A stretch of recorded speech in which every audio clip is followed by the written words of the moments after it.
Good morning, everybody. Thank you so much for coming out on this rainy day. I really appreciate you all coming out. My name is Michelle Stabor. I am the treasurer of the Republican City Committee. And I went down to Richmond to attend one of these forums, and I just felt like this is something we needed in Woonsocket. So our city committee got together with the Democratic City Committee to put this on so that our citizens and citizens in the area could come and ask questions of the Secretary of State. You will find that he'll give you a lot of good information and answer your questions. And I would like to have Councilman Brian Thompson come and introduce our panel today.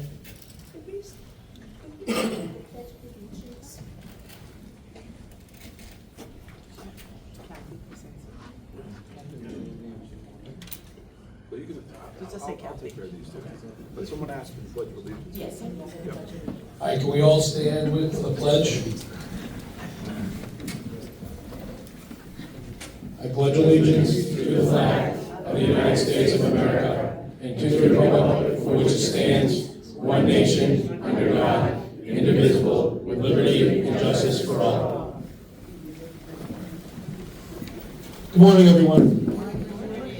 So I want to thank Secretary Amore's staff for making it up here to Woonsocket. It's always great to see the Secretary. He's a friend of mine.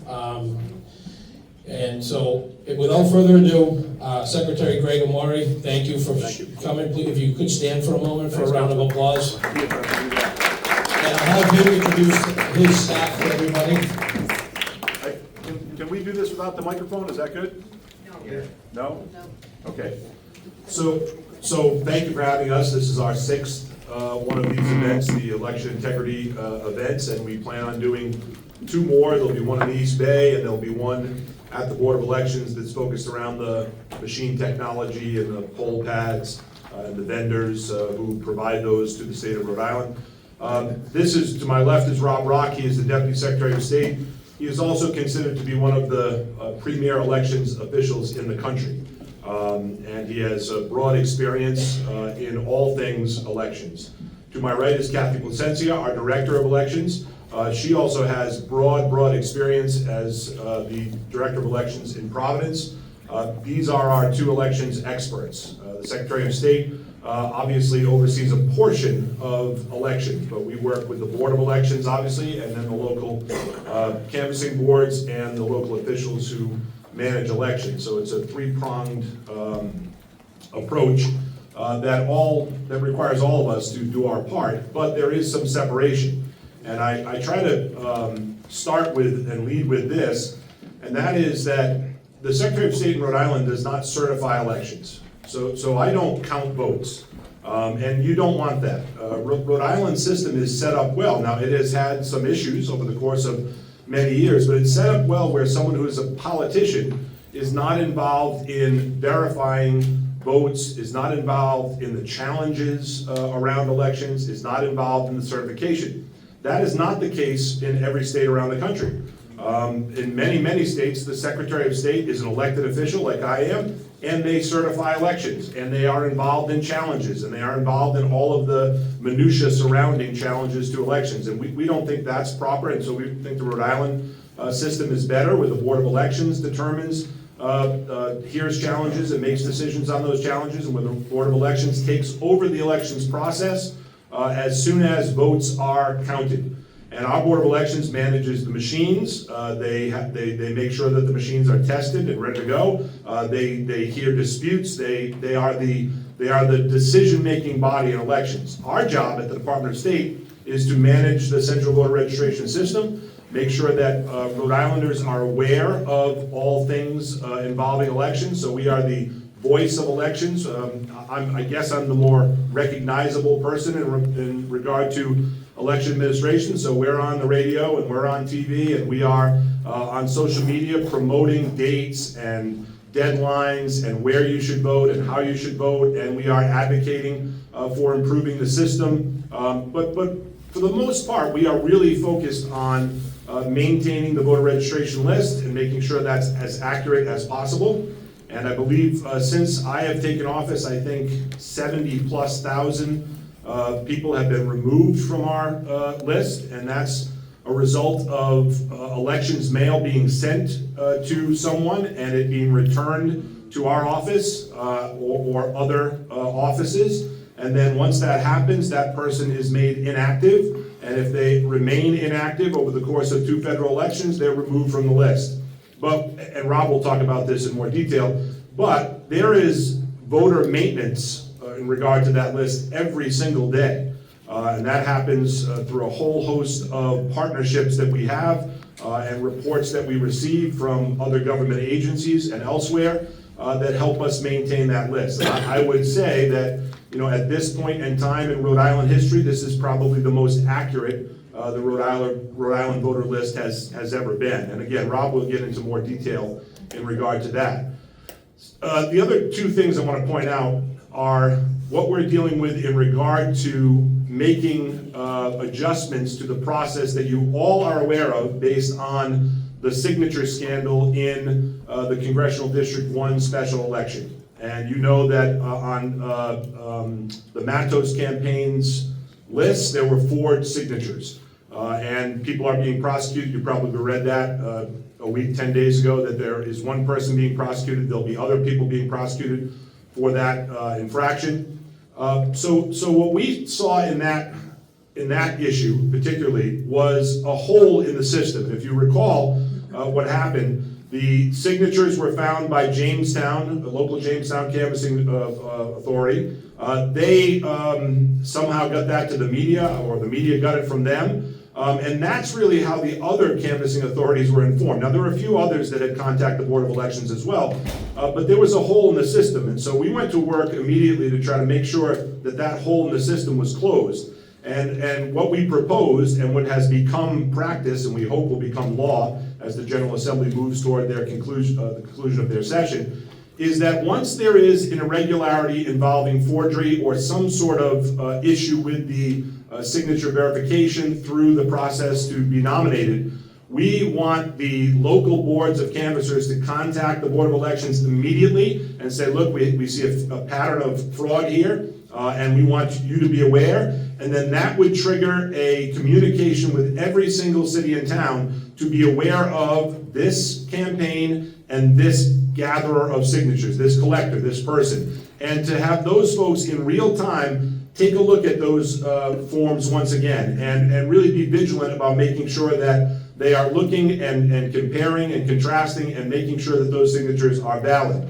And we saw that in the presidential preference primary. The Ramaswamy campaign and No Labels both had forged signatures on the nomination papers. And it was not as big a deal. It's a big deal, and those people will be prosecuted as well. But it was not as big a deal because this system, which is now being implemented informally through our office, through the Board of Elections, on the recommendations of our office, this system worked. The local canvassing authorities contacted the Board of Elections, the Board of Elections contacted everybody else, and within a day, we knew who the campaigns were, who the people gathering those signatures were, everything was reviewed, and within, I'd say, 48 hours, that was settled. Now, we hope the General Assembly takes and puts those regulations, which the board is implementing in practice right now based on our recommendation, we hope that they pass that into law. One of the things that was not reported about that incident or incidents is that the forged signatures of deceased Rhode Islanders, those signatures, were never on our voting list. So even had let's say those signatures would have gotten through, okay, and they did. Some of them did, but most of them did not get through, right? People said, hey, wait a minute, I know that person. That person passed away 10 years ago. That's impossible that person could have signed this nomination paper.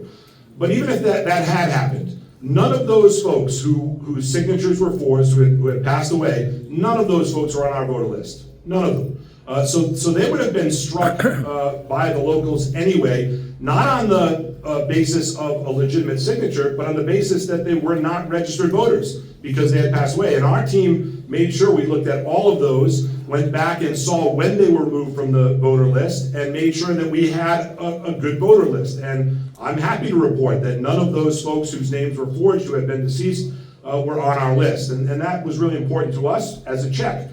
This is the time I want to say that we are always looking to improve this system. I'm not going to defend what is indefensible. If there is a problem in the system, we are trying to do the best we can to deal with that problem, and I think that's a pretty good example of that. The other issue that we are seeing and hearing about at most of these forums, and every time I'm on talk radio and every time I'm interviewed by a journalist, is the driver privilege card issue. And the driver privilege card is, as you know, a card that's issued to undocumented people, and that driver's license looks exactly like your driver's license and my driver's license. And that was passed by the General Assembly, and that identical nature of those two cards is a legitimate question that Rhode Islanders have about the integrity of elections and how the election system will deal with that. And so, and you may have heard this because I think this has been a topic on talk radio, it's been a topic in other forums. The DMV can only issue one of these driver privilege cards with certain documentation. When that certain documentation is presented, then the DMV does not offer that individual the opportunity to register to vote. And 75% of people who are registering to vote in Rhode Island are doing so through the DMV. And the DMV will, because of the documentation that they are receiving, they will not, as is the case with you or I, they will not make the offer or go forward with the process of registering that person to vote, and you can say no if you want.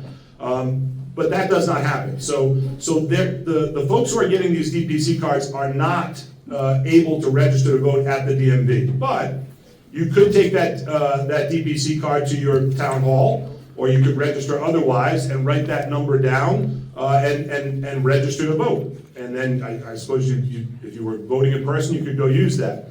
So each night, is it every night? Yeah. So each night the DMV sends us a list of undocumented people. So the list comes across as an N, right? Not citizens, not citizens. That is inclusive of DPC people, and that's also people who are documented here, who are here with green cards or student visas or work visas, whatever they might be. They're here legally, and they're getting licenses. And so the N's show up. So we have a cross-check. Now we have to do some work here because some of those people may have become citizens in the meantime. So we have to do some work to make sure we can verify that. But that is the cross-check system that is in place today, so that if somebody registers, and these driver privilege cards started July 1st. July 1st, right? Yeah. So that's the cross-check on that process, so that we're getting that information from DMV, and then we're working with it. Post-election, we have all sorts of audit procedures. The most commonly known one is the risk limiting audit, which tests the machines, right? So you take a precinct and you hand count the ballots from that precinct to match it up to see how the machines did in counting those ballots. And Rhode Island has the gold standard in risk limiting audits, and we're proud of that. And one of the things we're proud of is it's all public. It's live streamed. You can be a part of that risk limiting audit if you choose to be. You can show up and with a team person, take those ballots, count them, put them in a pile, and then that's compared to what the machine produced as a count. And we're happy to say, since this has been implemented, 2016, all of these risk limiting audits have proved that the machines have counted correctly. So that's another backstop that exists. And then there's the information that we receive from other states, where we can look to see if someone has voted in two places. And that has happened. Somebody has voted by mail in Florida, and they have voted by mail here in Rhode Island. And it's not illegal to be registered in two states. That's not a crime. It's illegal to vote in two states. That is a crime. In 2020, 3 Rhode Islanders voted in Florida and Rhode Island by mail. Now, unfortunately, the only way we catch that is after the fact.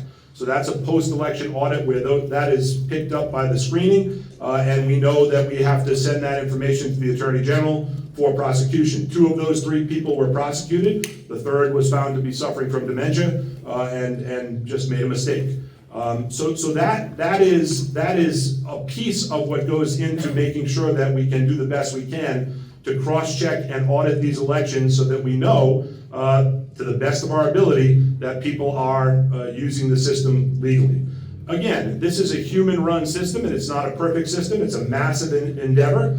So any elections official that says there is no fraud is not telling you the truth. Of course, there is fraud. What elections officials who are being honest say, look, we're trying to limit the amount of fraud, and what we know through these audits and through these processes is that there is no widespread fraud. And I would recommend, and by the way, Ken Block has been incredibly critical of me over the course of my political career, mostly because I don't like the line item veto. And we could get into that at another forum, why I don't like the line item veto. I think it takes away from the local ability to do that. And I think the House of Representatives is the closest connection to the people, and you don't want some governor striking out what may have been put in the budget by Representative Casey, but will not be overridden. But I want to get into that. He's been very critical of me, and yet I think it's worth reading his book, Disproven. The first part, and Chris, have you read the book? I've only heard. It's right up your alley. I've only heard the reviews, but I do have some perspectives on that. Yeah, but you should read the book because I think the Okay. first half of the book you'll appreciate. Yep. So in Disproven, basically Ken Block takes a look at all of the requests that the Trump administration, at the time the Trump campaign, made of him to look into accusations of fraud. And what he found, at the very least, was that none of those accusations were provable, and at the very most, they were just wrong. And I think we have seen that time and time again. It does not mean that there weren't cases of fraud that were looked at by Ken Block and by others hired by the Trump campaign. But what it does mean is that what elections officials have been saying, which is there's not widespread fraud, is really looked at in an incredibly analytical way in this book. And it's worth the read. It's an easy read, even though there's lots of data. But it's an easy read, and it also talks about the common sense aspect of this, which is, America is kind of a 50-50 country and always has been. So it shouldn't be surprising to people when there is an election that turns out in a way that they don't think it should turn out, because those are our personal emotions coming into play. But even when Ronald Reagan was elected twice through landslides, he was elected with 52% of the vote, a little more than 52% of the vote. This has been a divided nation in regard to our political preferences since the beginning of this nation. So it should not. I hear my friends, and by the way, I have friends who are Republicans, I have friends who are Trump supporters. One of the things I said at my inaugural remarks was we have to stop treating each other like enemies and start treating each other like fellow Americans. I don't dismiss anybody who supports another candidate. I think they're my fellow American. I respect them. I listen to them. I probably learn from most of them in some way or another. I want to be reflective.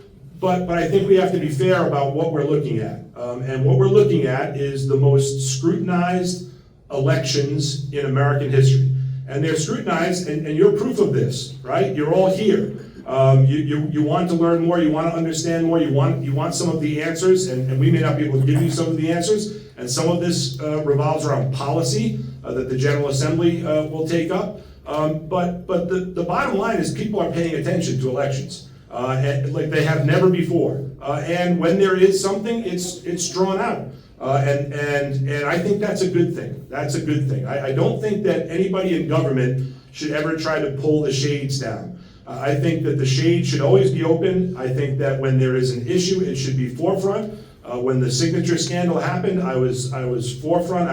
In fact, I said the Board of Elections had made a mistake. They should have been reviewing those signatures in real time and responding in real time. Now, that's uncomfortable for the Board of Elections to hear. That's uncomfortable for people who appointed the members of the Board of Elections to hear, but it's the right thing. And so I've taken an oath of office, and my oath of office says that I have to follow the law. And I will do so to the best of my ability, and I will work with the law that is in place today. I cannot create law. I cannot implement my will in the system. The system is designed through statute, and I will follow the statutes. All right, I've spoken enough. I'm going to hand this over to Rob. He'll do his part, and then we have plenty of time for questions. We're not neither of my two colleagues is going to speak as long as I just did. Mr. Secretary, if I could, our Board of Canvassers manager is here, Gianna. Yes, in fact, I have my list of thank yous for the people that are here. I just want to thank you for setting this up for us, and I appreciate it. Thank you, John. Thank you. And not only is Gianna here, but without a doubt, you and Woonsocket have one of the best local election officials in the state, and I mean that, so, Gianna, thanks for being here. So we should do, we've got Rep. Casey here, Rep. Phillips is here, we have Council President Ward is here, I saw him earlier, yep. We have Councilman Thompson, obviously, we have Councilman Mancieri, and we have Councilman Gendron, who are all here. So thank you very much for attending. So I'm going to be very brief because the Secretary touched a little bit about what I wanted to talk about, and that's voter list maintenance. One of the things that our office oversees is the voter registration system, and voter list maintenance is really one of the most important parts of elections when we're talking about integrity, because that is the list of people that are able to vote on election day or by mail. So I just want to quickly talk about, the Secretary mentioned that every single day, voter list maintenance activities are conducted by the 39 cities and towns and our office. And we have a number of partnerships in which we get updated information to make sure that our voter rolls are as accurate as possible. So as the Secretary mentioned, you can register to vote at the DMV, and we get that information every single night from the DMV. So if you registered yesterday at the DMV, we got that information today, and the city or town will process that information as soon as possible. That includes people who have moved, new people into Rhode Island, and so all of that information gets updated every single day.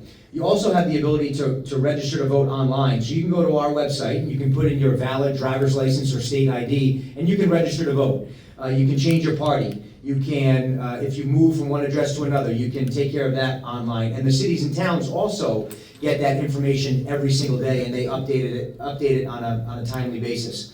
We also have an electronic connection with the Rhode Island Department of Health, and every 2 weeks, we get a list of people from Rhode Island that have passed away. And we take that information and we send it to the 39 cities and towns, and they update their voter list based on that information for the folks that have passed away.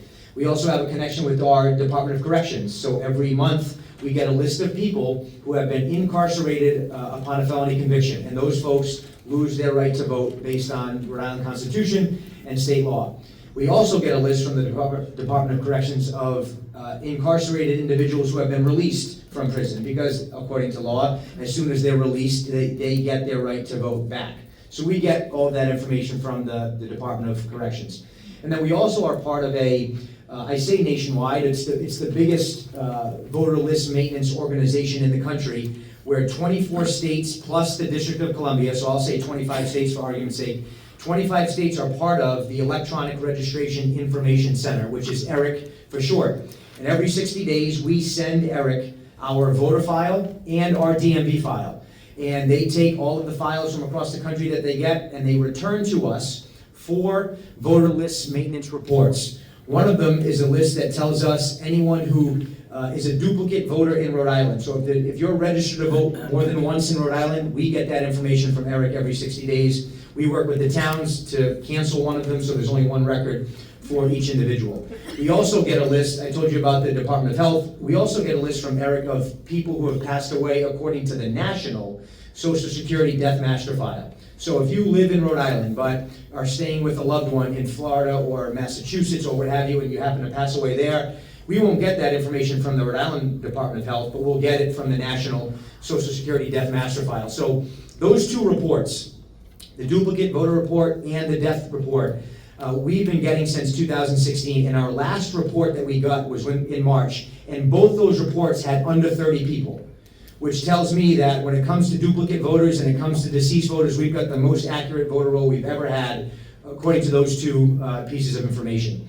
The other 2 reports we get from ERIC are people who have moved within Rhode Island but haven't updated their voter information. So if you have updated your information with the DMV but declined to register to vote, we will contact you and it says, hey, it looks like you've moved from North Smithfield to Woonsocket, but you're not registered in Woonsocket. So here's our our website. You can go to our website and you can register to vote, because we want to make sure that if someone shows up to vote, that they're at the right location. So that's another report we get. And then finally, we get a report for people who have moved to another ERIC state. So if someone has moved from Rhode Island to Colorado, or Rhode Island to New Jersey, or Rhode Island to Connecticut, we will get that information, and we will send them a notice, and it says, hey, it looks like you've moved from Rhode Island to Connecticut. Please sign this document, put it in the postage paid return envelope that we just sent you, and we will take you off the voter rolls here in Rhode Island. So we do a number of things that ensure that our voter list is as accurate as possible. And as the Secretary said, nothing is perfect.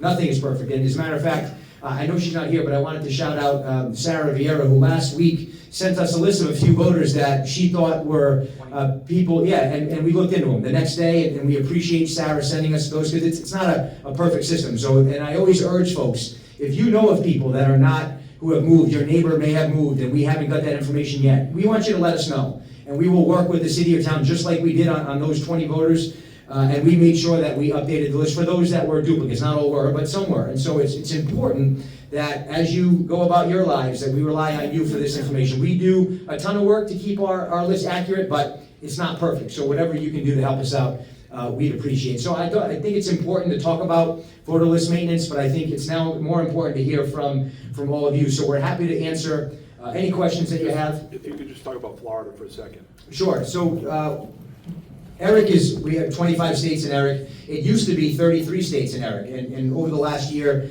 9 states or 8 or 9 states have left ERIC, including the state of Florida, which is devastating to us in Rhode Island when it comes to voter list maintenance, because, as many of you know, a ton of our residents moved to Florida, and they registered to vote down there, and they moved down there, but now we don't get their information from ERIC anymore because they're not part of ERIC. Now, fortunately, we have a data director who's here, Jess Signet in the back, who is really good at her job. And so what we do is we get the voter file Jess gets the voter file from Florida, and she does her own matching so that we can take voters off that should be. But Jess is only one person and does not have the army of people behind her that ERIC does. And so while Jess does a tremendous job, it just goes to show you that when states leave ERIC, it leaves us in a tough position to be able to keep our voter list as accurate as it is. But in Jess's work, we have removed thousands of people that have moved to Florida since they left ERIC. So we're still keeping up with that kind of stuff, but it's really not a good thing that states are, and no one has left ERIC in the last few months, but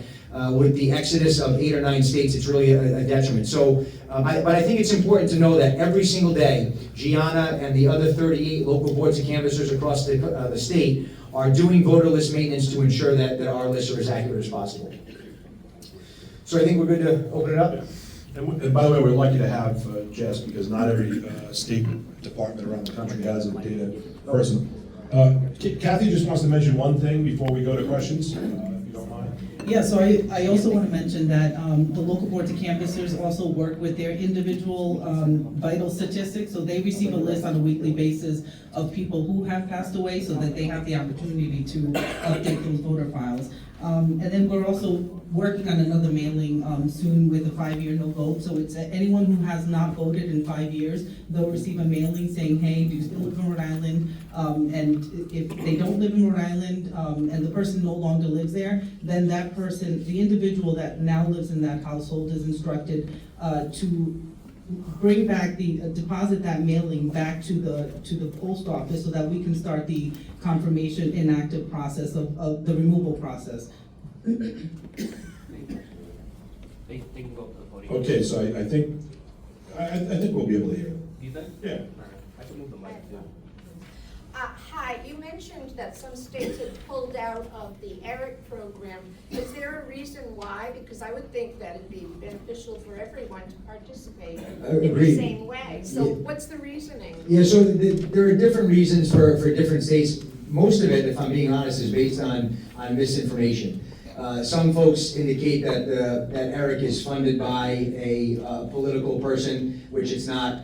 ERIC is actually funded by the state. So while there are 24 or 25 states in ERIC, each state has a member of the board of directors. Kathy is our member from Rhode Island. So it's run by the states and it's funded by the states. When ERIC was started back in 2012, there was some startup money from the Pew Charitable Trusts. and an individual who donated, George Soros, who donated to the Pew Charitable Trust, not for Eric. And so he donated, I think, $288,000 for a separate program, not Eric, but people are trying to conflate the two. And so some states have indicated that it's become more of a political entity than it is a voter list maintenance entity, which I happen to disagree with, but that is the main reason why states have left. Another reason why states have left is because they don't feel that it's, one of the other parts of ERIC is it's not just to take voters off the voter rolls, it's also to make sure that the voters that are on the voter rolls are registered where they should be.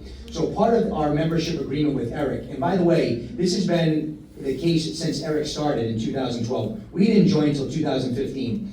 But when ERIC started in 2012, it was not only to take voters off, but also to put voters on the voter rolls that are eligible. So before every election, we have to send, as part of the membership agreement, we've got to send what's called an eligible but unregistered mailing to voters who may be eligible to vote. And I use that term strongly, may be eligible to vote. So we will send a postcard to someone that says, listen, you're not registered to vote, but you may be eligible. And here's who's eligible. You've got to be a US citizen. You've got to be a Rhode Island resident, and you've got to be at least 16 years of age. Now, you can't vote till you're 18, but you have to be 16 to register. And so folks will get that card and decide whether or not they want to register. We don't tell people to register. We don't ask people to register. We just say, hey, it looks like you may be eligible. Take it upon yourself to take the next step if you want. Some states don't think that that should be a requirement, and that's fine. Actually, we up here think that it shouldn't be a requirement, but it is a requirement. And when you sign on the dotted line that you wanted to be part of ERIC, that's what you had to do. So they said, you know, we don't want to do that anymore, so we're going to leave ERIC. So there are a couple reasons, but it's unfortunate because now we don't get that data from those states after an election or before an election to keep our rolls accurate. So it's become a little bit more of a challenge, but with folks like Jess on our side, we're making it work.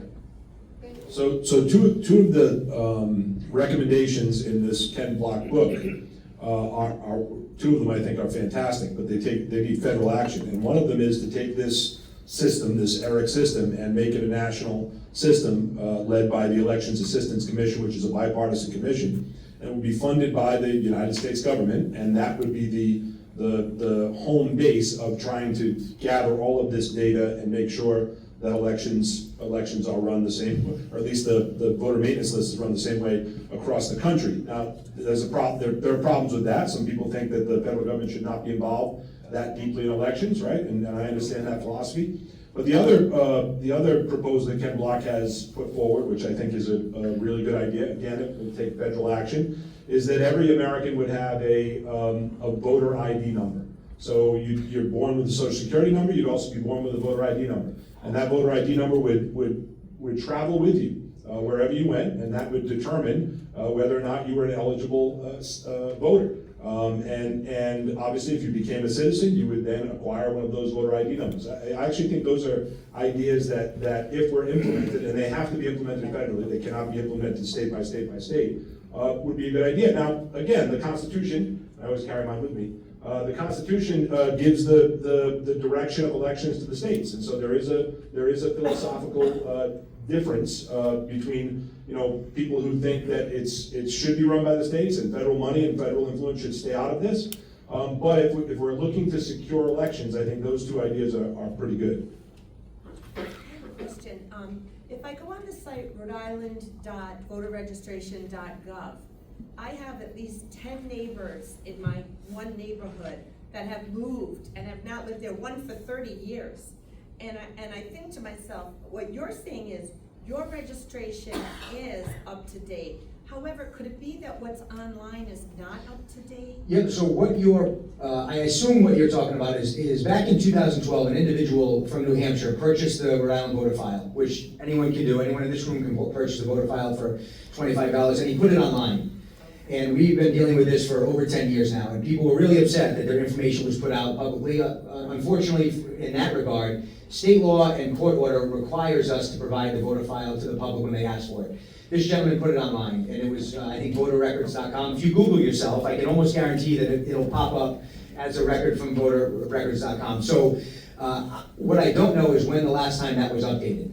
But I think, to my earlier point, I'd love to, afterwards, if you want to give me a couple names of your neighbors, I'd love to be able to look at it and make sure that those folks are not on the voter roll. So our website allows you to look up your own information. So you can type in your first name, your last name, your date of birth, your zip code, and you can see your personal information. You can see your party affiliation, you can see your sample ballot when it's available, your polling place, a map to your polling place. But our office does not electronically online allow somebody in mass to look up a list of registered voters. So our website, you need to have your own information to look up one at a time. Now, you could, like I said, you could purchase the voter file from us, which is an Excel spreadsheet, and look it up that way. But it's probably the website that I'm referring to with the gentleman from New Hampshire. But if afterwards you could give me 5 or 10 names, I'm happy to call you on Monday and let you know where they are. That just answer it. When it says .gov, you think you're on an official government site.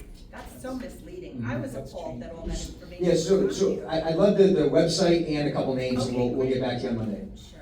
Yes, ma'am. One issue we've had at the polling places, people say they have registered online, but somehow they don't realize they have to be 30 days before the election. Is that made clear somewhere in big print that they know that? Yeah, so as a matter of fact, if they register to vote within the 30-day window of an election, it pops right up on their screen saying, you've missed the deadline to register for this election, and the city will register you after the election. But I think you're right. I mean, it's important that we get the word out about deadlines and dates, and that's why we put out our election calendar. Our How to Run for Office guide has all of those key dates in it. But I assume when you say at the polls, you're a poll worker? Yes. And if you are, thank you for your service. That's happened more than Yeah. once. That's also the good part about elections mail that Kathy was talking about, right? The more mail we send out, and it's expensive, but it's worth it, the more we know what gets returned, now we can place those people on that inactive list. And even when people register, they're getting elections mail to confirm that registration address. And if that bounces back to us, then obviously that person is part of that inactive list. So can you guys please explain the difference between voters and electors when it comes to the voter list? Voters and electors. What's the difference between those two? When it relates to the voter list, I'd say nothing. I know the law, there's a couple places in the law that references an elector, but the voter file is the list of, we refer to them as voters. Okay, so those that have a history that have already voted, I understand to be electors, is that correct? I don't know that. I think it's a statutory reference to people who are registered to vote and vote. Right, so there is a difference between the two. One is presented themselves for certification at a particular location when they are at the polls. The other one is sort of, they have not yet presented themselves. That seems to be what I'm getting. I don't know that. That could be the case. Reading Title 17, going through that, and going through the Constitution, the Rhode Island Constitution. Yeah. That's what I understand. That's in here too. Right. So, Yep. I think that might be right, but I think in general, the statutes refer to people who are eligible voters as electors. But as the Secretary of State, you understand that the electorate is the one in charge, correct? Right, So that's why, that's what you call that body. Of course. So that's why I'm trying to find the relationship between who is on the voter rolls and who is the electorate. Because there could be people on the voter rolls that have not yet voted, who are, quote, voters, but not yet electors.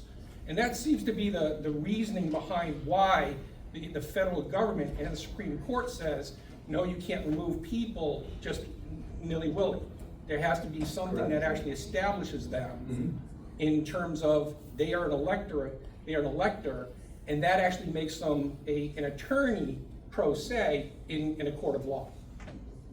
That makes, the jury duty, that's kind of where I'm following that through, the judicial process. But I don't think you have to have voted to be an elector.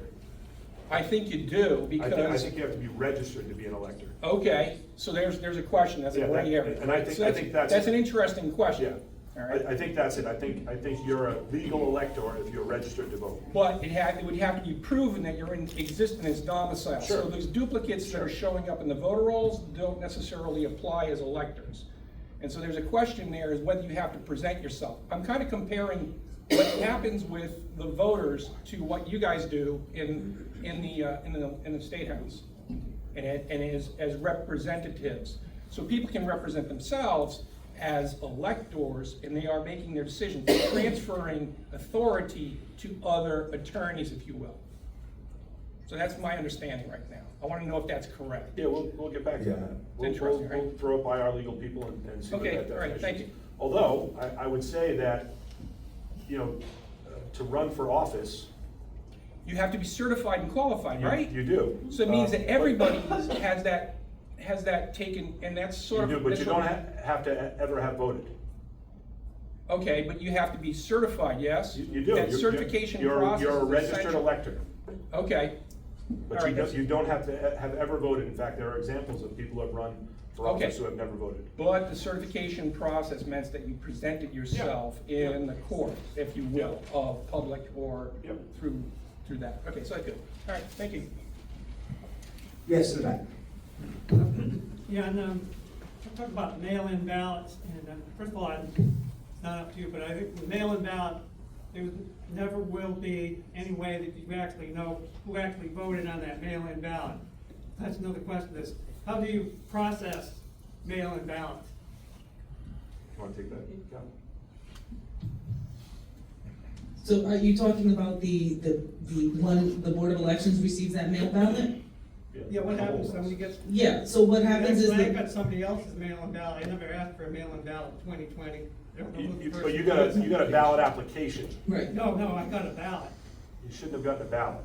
And I called the Board of Election, but I could never get through, could never receive email requests. I went to the board, town, they didn't know what to do with it.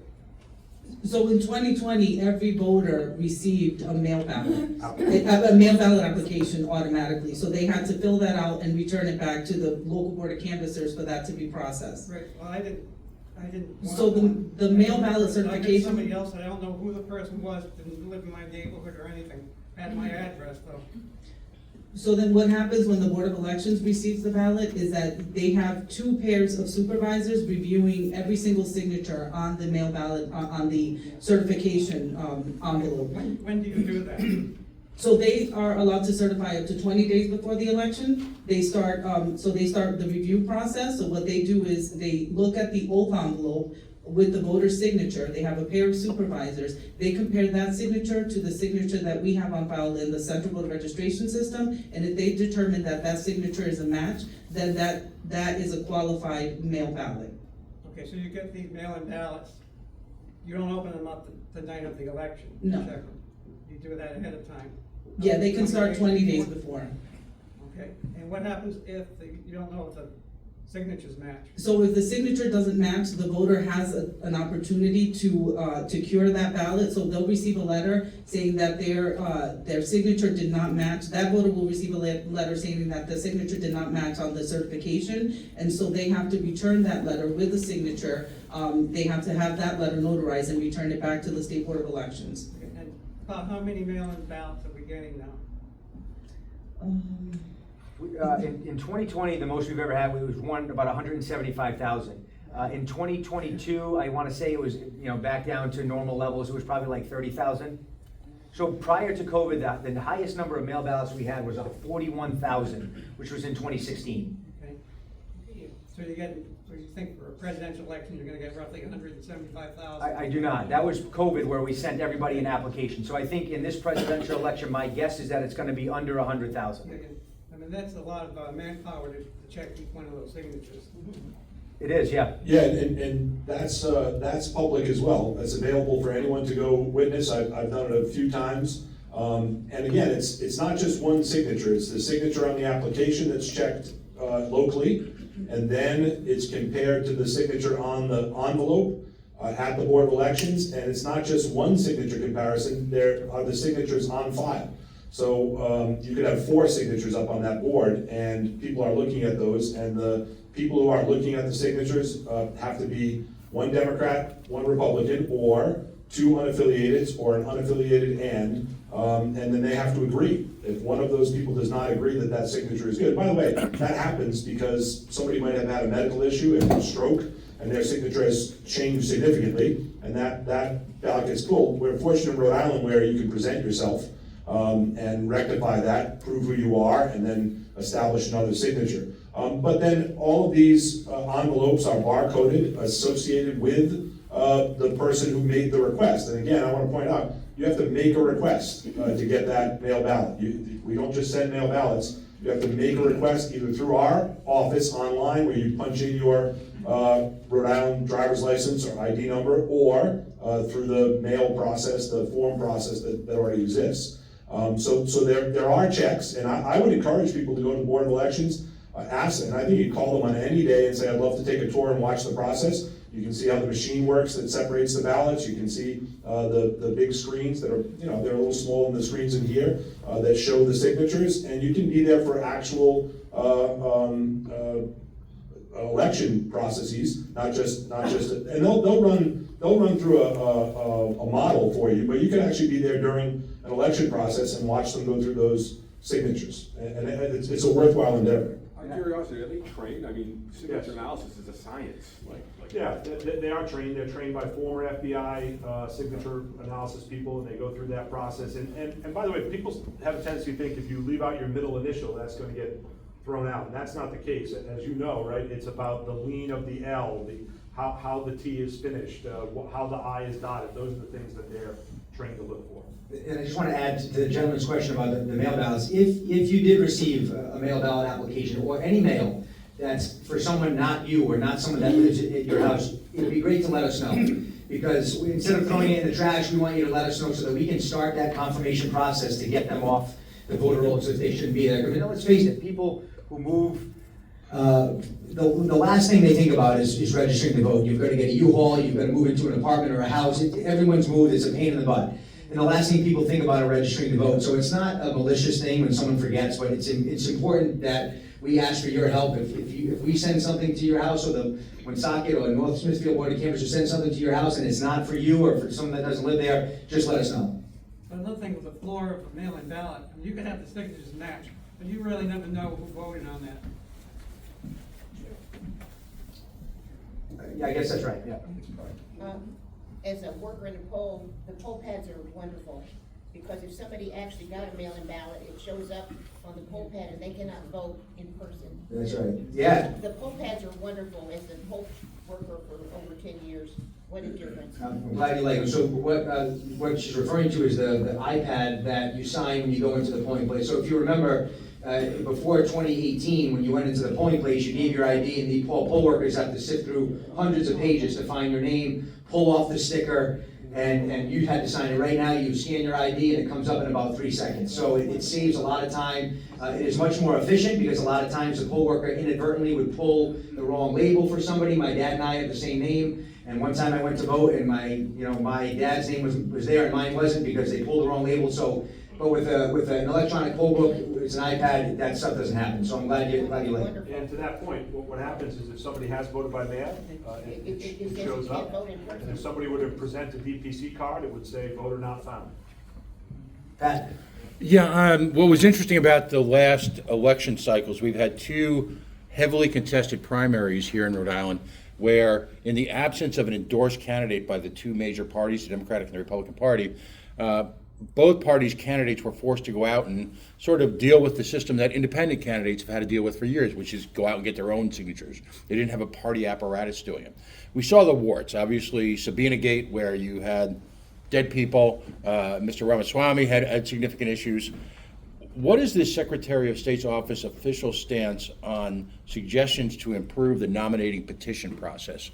And is there legislation that could potentially come out of that? There's the legislation that I spoke of earlier to tighten up the process when there is a problem that's found. But if you look across the country, this is the way it's done, right? Right. And you don't want people collecting signatures asking for IDs. No American wants that. That's inappropriate. There are some states where you can pay to get on the ballot with fewer signatures, which I also think is not right. So I think this is the best of what we have. I do think there's technology that exists, and that we should, and the Board of Elections, again, this is not in our purview, but the Board of Elections should invest in the signature scanning technology that points out where there are inconsistencies in the signatures. Now, you don't want a machine making that decision to throw out a ballot. you want the people who are looking at it. But I think that technology is getting better and better, where it will point out or flag where there are differences in those signatures. And again, we have a curing process, so if some ballot does get thrown out, that person has the opportunity to come in, prove who they are, and do that. But I think as far as collecting the signatures, you know, we can make the process longer, so people are not forced, and we have legislation that is before the General Assembly that would make the process longer, give candidates 3 weeks to collect signatures rather than 10 days. We think that's important. We can also make the process of challenging those signatures longer, and our legislation does that as well. It gives the Board of Elections an entire week to look at those signatures. You know, I think there could be areas where we could improve in regard to who is hired as a vendor to collect signatures and what their responsibilities are. And then we need to do a better job of informing people how the process works, right? And we could lower signatures in some cases, certainly extend the period of time and lower the number of signatures, but I think this is really the only way you can get nominated, so to speak, through this process that is not infringing upon other rights or putting yourself in a position where you're giving up personal information that you shouldn't to people you don't know. Just a quick follow-up. As someone personally who's been thrown out of shopping centers in 7 states, literally, is there any potential for doing signatures digitally online for the nominating process as an extension of the voting process? I mean, I think I've done it myself, I apologize if I've harassed any of you at market baskets near you, but we've all stood out there and with the clipboards on days like today, because statutorily you're limited. You have... So there is, but it's not perfected yet, but what that process would look like is you would plug your ID into our system. A menu of candidates would come up, those that have qualified or those who have submitted to run, and then you would click off those candidates, and that's actually very secure because you're going through our process. We're not ready to do that yet, but that's what's been talked about across the country. Thank you. Would the Secretary of State's office have anything to do with when the primary occurs in Rhode Island?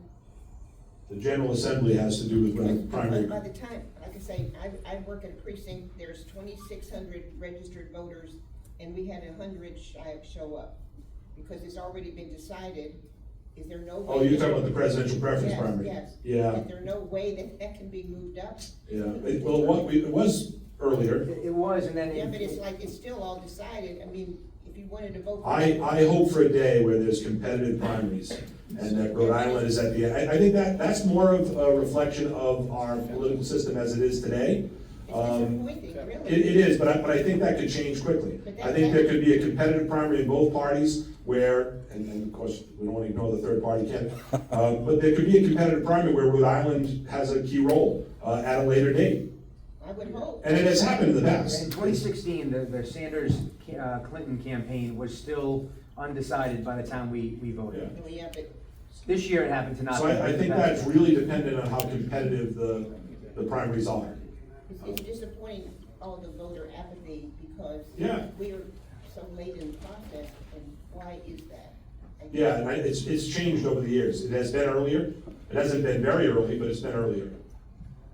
I wanted to address the wet signature versus the digital signature authentication that you guys perform, because there's several points of that it touches in our process. Part of it is when you go out and you have nomination papers and signatures, etc. In that nomination process, I want you to tie this together with also the voting as well. So in the nomination process, you have to you collect the signatures.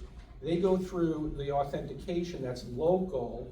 They process through those and validate against a body of signatures that are available.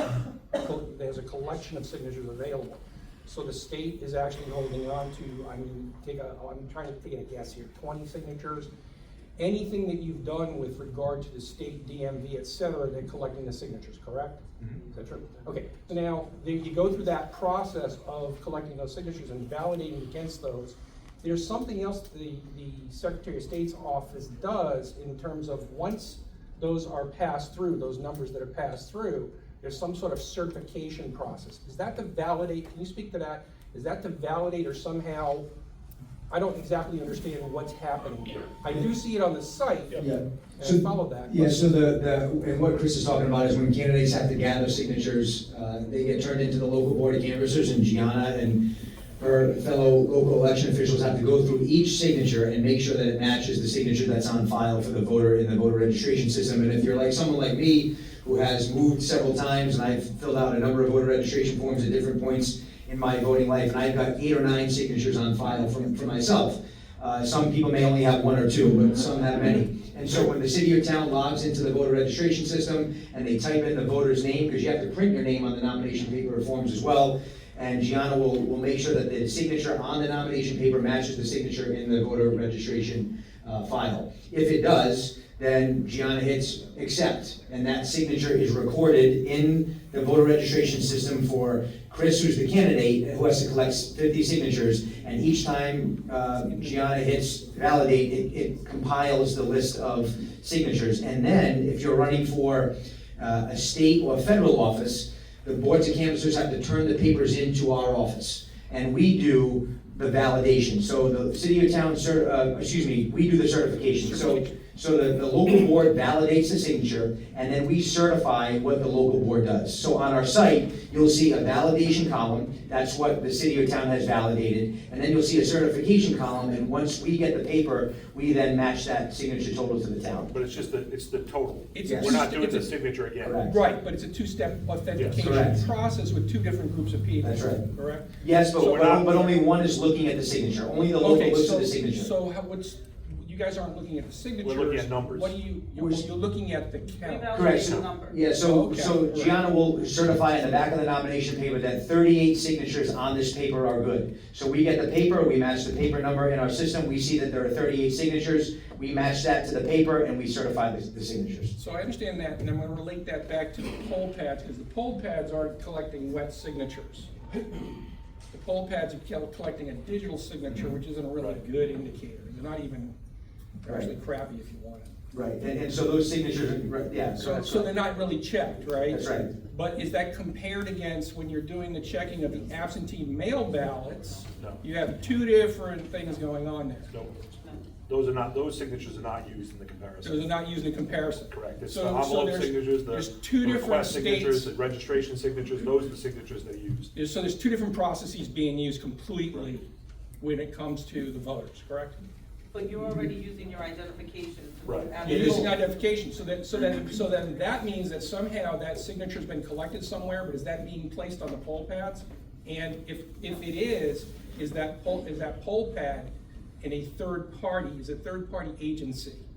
That's the question. Well, so for mail ballots, the certification or the identification is the matching of the signatures. There's no signature match for voters in person, that's the ID. So the identification for In the in-person cards. is the card, not the Card signature. without. That's correct, so the signature is just to attest that the information on the poll pad is correct. So when the poll worker checks you in, they take the card, they scan you in, and then they turn the poll pad around, and you can see your name, your party affiliation, your address, and you're attesting to that information. So you sign it. That signature is not being compared to anything. The ID that you showed is what's proving you are who you say you are. But the poll pads are not state-owned property, are they? They are, They are state-owned property, but the software that's on them is not produced by the state. that's correct. It's controlled by a third-party entity?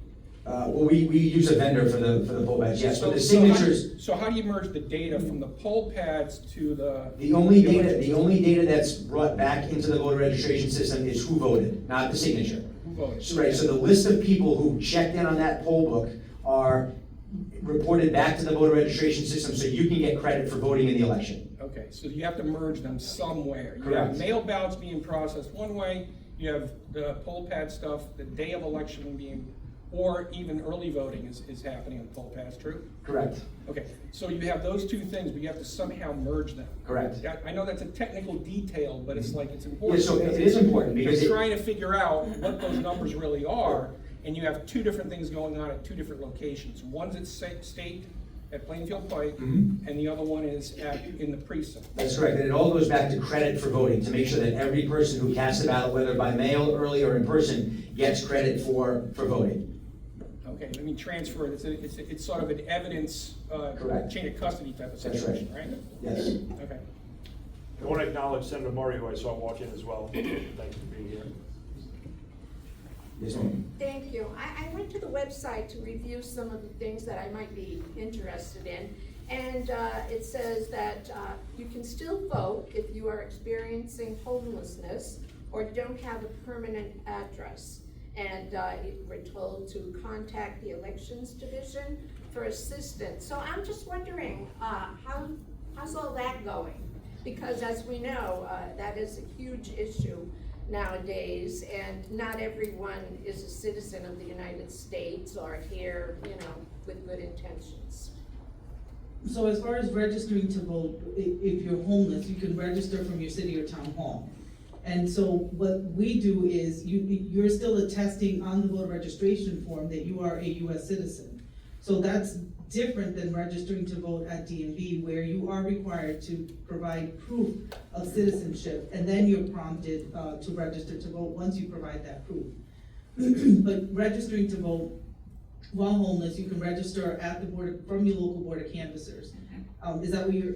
Well, does anybody ever go out to solicit those? That's, I guess, one of the curiosities. I think there are organizations that do, but the address that's used is from the city of town. From city or town hall. No. I don't think Do we're you see a engaged. lot of that? Are there a lot of homeless people going to register to vote? I mean, some people do register to vote, and then once they find a place to live, then they'll update that registration. And then you have people that come in and get a free voter ID from our office, where it has a picture ID with your date of birth. And that you can use to vote if you don't have any other form of identification.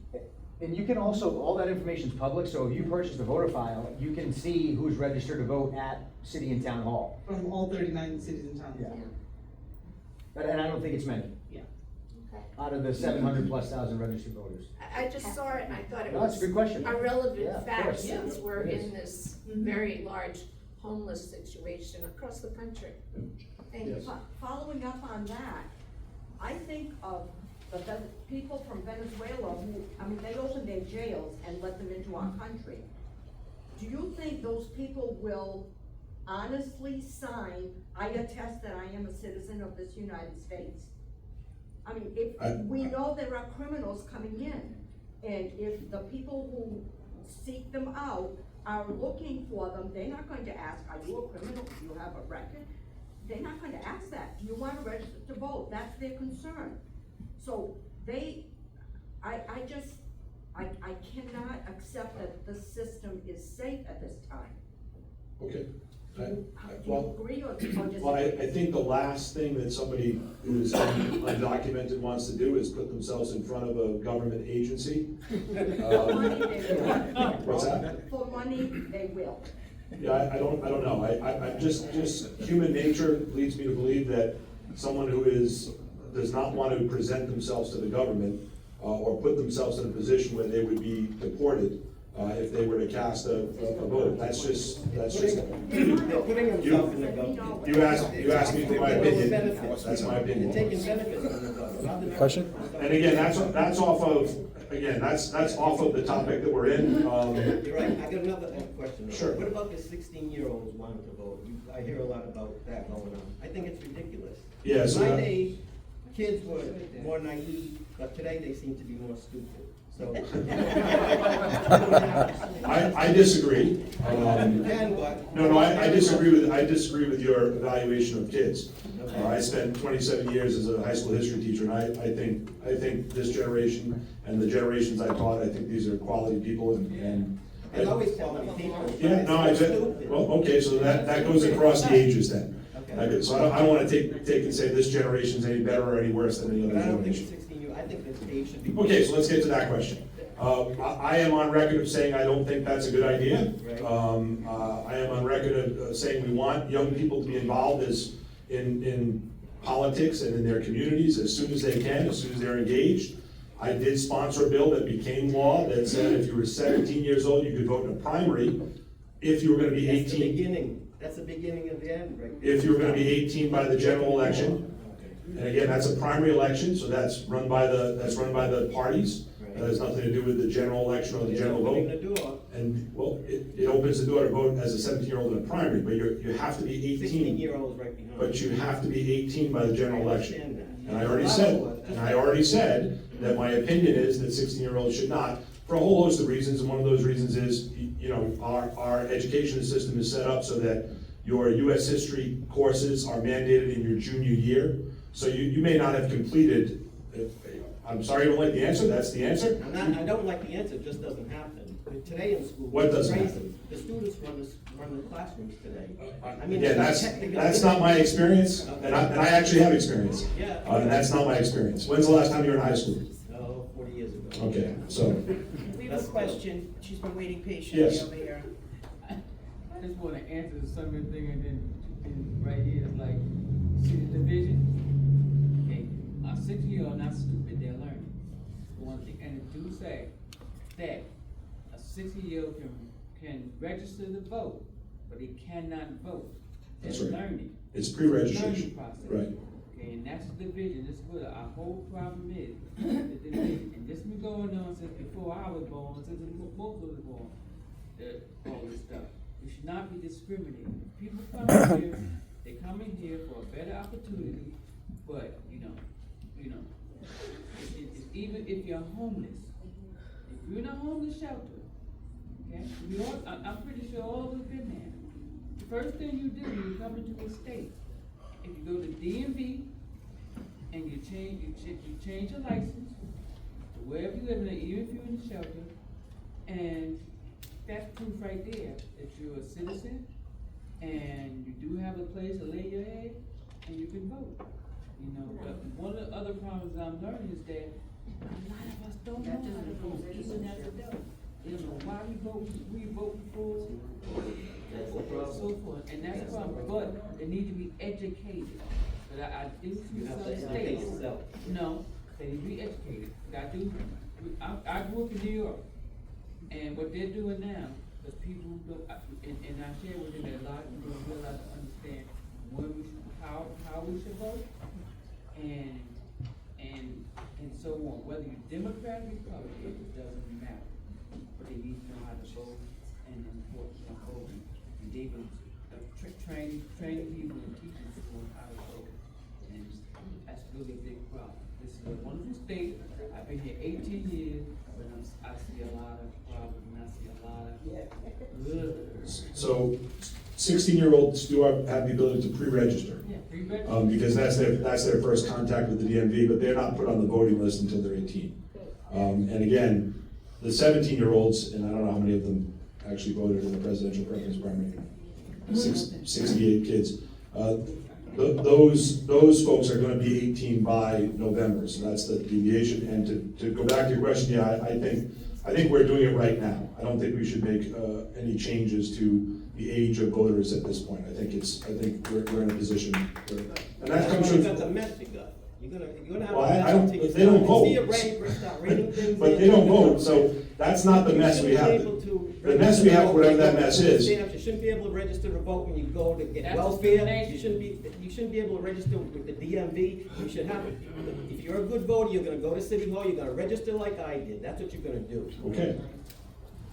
Question? Yes. I had the opportunity to listen to some of the hearings. Louder? One of the bills that wants to get rid of the 30-day waiting period. And as I was listening to the hearing, I had a concern, and maybe you can answer this concern. There were a lot of people that testified from colleges.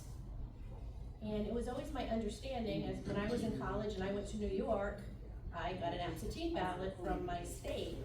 And it seems like they were pushing for being able to same-day register in the state because they were at college. I was hoping you would speak to that. So they don't actually have to same-day register. Once you go to college, and anywhere across the United States, you have a choice. You can register in the municipality where you're going to college, or you can seek, as you did and as I did, an absentee ballot. Those are your choices. And it's based on domicile, and I think same-day registration is not necessarily tied into where you determine your vote is going to come from as a college student. I think that's a personal choice you make, and then you make that decision and you register at your school address and you become a voter. Now, you can't be registered, you can't vote in your home state, all right? You can be registered both places, but you can't vote in your home state. You're making that decision, and that's across the country. That's not a Rhode Island law. That's a federal law that allows you the opportunity to vote where you are living as a college student. Now, I don't know what the percentages are of people that vote absentee in their home state or vote from their college location. But to get back to your original question, so the state now has a 30-day registration window. 22 states don't have that window. Massachusetts, our neighbor, I think that it's 10 days. The bill that you're referring to opens the question up to the voters of Rhode Island. Do you want to allow a change in that 30 days? If the voters say yes, that the Constitution can be changed, and the 30-day restriction is either shortened or it can go to same day, it doesn't have to go to same day. And same day is kind of a misnomer, because in some states like North Carolina, same day is not same day, it's in the last 3 early voting days. In some places, it can only happen on same day. In some places, like I mentioned, Massachusetts, it just limits the window to 10 days. But I think registration and how long you're living in a place are two different things, right? So most of the states that have same-day voter registration, they have a residency requirement of at least 30 days. The vast majority of them do. So that's, again, the General Assembly would then, if the people of Rhode Island voted to reduce the number of days, or eliminate that part of the Constitution, the Rhode Island state law already builds in 30 days. So the General Assembly could do nothing, and then the process would stay exactly as it is today. The General Assembly could decide to move it to 10 days, 15 days. The General Assembly could do what North Carolina does and adopt a voter registration in early voting period. It's up to the General Assembly. What we know about same-day states is they all require photo ID.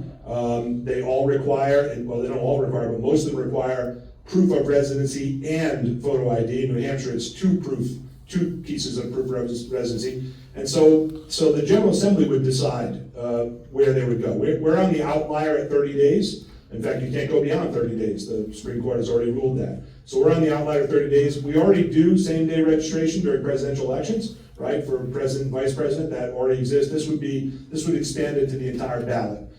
So I think someone who becomes a citizen, right, goes through the process, comes here legally, does all the right things, follows the law, contributing to the economy of the state or their city or town, and they become a citizen on October 27th, they're not allowed to vote, right? Even though they probably have been a resident here for 6-7 years. So that's a perfect example of someone who probably should be allowed the right to register and vote. And there are other people too. I had a call from a gentleman who moved into assisted living from Massachusetts to Rhode Island, and he had just not gotten around to it. He was a Vietnam veteran, decorated Vietnam veteran. He had just not gotten around to it. He missed it by a day. And he had residence, right? He had residence for over 40 days. He just did not register. So those are the kind of people we're trying to attract. I think there's something to be said about college students who may try to manipulate the process, but they already have the right to register wherever they want to register. That already exists. They can either register one way or the other. This would allow them a shorter window. I didn't see the testimony from the college students. I testified in the bill, but I didn't stick around to see the testimony. Because I thought that there was a general law about what your domicile was. There is. And there is. You would have to qualify under that, sure. And that doesn't seem to. But most college students do. Most college students qualify under the domicile laws because they're in those places for 8 months. That's transient in a way. The controlling factor in terms of, say, like Brown University, a lot of students came and did that. They all admitted they were from out of state. Yeah. So Brown University has 94-95% out of state enrollment, but they're there, and now they're actually You're saying that their dorm facilities are actually domiciles. That's what Right. what I'm not saying that, that's what the law says. Okay, that's what the law says, but let's take and compare that really quickly to what we're talking about with regard to Eric or anything else. How can you take and conduct these very rapid registrations and close that window of time? I'm not talking about the veterans or anybody like that. And there's a certain thing that has to happen with the homeless. But how do you take and vet those individuals that they have dropped their registration one place and moved to another? What evidence do you have? Because currently, there's a senator that's currently sitting, and she did not have a license that was in Rhode Island, which is sort of very evidential. We take it the license is a factor. She got all the way through and elected with that license. And when she was in an accident, they found out the license was actually from South Carolina, which means she was never tested or vetted like that. Now, she was a Brown student, but had gone there through, since 2012. So had been there quite a while. So, did she have an independent residence, a publicly addressable or looked up residence? Yes, that can be verified. So there's this factor that goes on. We can't look into, say, Brown University or RISD or Johnson & Wales or URI or anything like that. If people are voting out of mailboxes because they are not allowed to take and say that their dorm rooms are residences from other states, then you have an issue. That issue is the timing and the domicile issue. Residence is being used in multiple ways. One of the ways is that there's a residence clause with regard to homelessness, there's a residence clause with regard to DMV, there's a residence clause with regards to voting. All three of those don't resolve. And I know we've had this discussion before at previous events, and you are correct when you say the only way that we can rectify that is post-election, right? Because we would have seen that Brown University student, let's say, voted in their home state, and they voted in Rhode Island, and we would see that in the post-election. Ballots are already detached. That's right. Yeah, we've had this discussion before. Those people will be prosecuted, but it will be after the election has taken place, correct? Because there is no law that indicates that you can't be registered in two places. And maybe there should be a law that indicates you can't be registered in two places. If you guys are struggling with trying to validate duplicate voting rolls, identifications, and everything else, what do you think about a common voter? Aren't they gonna run into the same situations? Meaning what? The duplicate voters and stuff like that. People in the state of Rhode Island having duplicate voter identification numbers and stuff like that. And then how do you get cross-reference with other states? If that's a difficult thing for you as officials to tackle, how challenging it is for the regular voter to be able to validate that stuff? Yeah. That's the question. In the 2020 presidential election, which was in the nominating process held in the depths of the COVID pandemic, the state of Rhode Island only reduced all the signature requirements for petitioning to get on the ballot, with the exception of the presidential, where you still had to get 1,000 good signatures. Now, at that very same time, contrary to the public demeanor, which was to keep people off the streets from engaging, petitioners, particularly third-party ones, had to go out on the streets and engage with people. I personally was thrown off of 3 different registry locations, which would have been an ideal place because you've got people walking out who clearly had verified their address. So this may be Board of Election rules, but what are the rules regarding the right to petition for public office using a state of Rhode Island form? Where are we allowed to petition? Where must we be allowed to petition? Is there a right to petition law in the state of Rhode Island? Not that I'm aware of. It's usually on the owner or the manager of the property that you're on has to allow you to collect signatures. So the Stop and Shop manager or the Market Basket manager or what have you has to allow, they don't have to allow you, but they need to give you approval to get on the premises to get signatures. I'm not aware of a law that requires them to allow you to do it. So then, as a suggestion, why won't the state of Rhode Island, on state of Rhode Island property, which is public property, mandating the election process to me, allow me to petition at the New London Avenue main registry, where you've got literally hundreds of people, thousands of people walking in and out every day who are highly vetted, highly curated voters?